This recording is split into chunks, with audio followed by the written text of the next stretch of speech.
Viewers, আমরা চলে আসছি আপনাদেরকে আরো কিছু নতুন কিছু দেখানোর জন্য।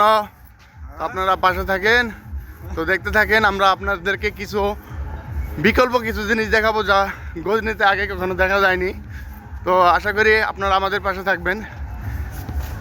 দেখতে পাচ্ছেন জিনিস দেখাই, দেখেন অনেক লোক চলে আসছে এখানে। তো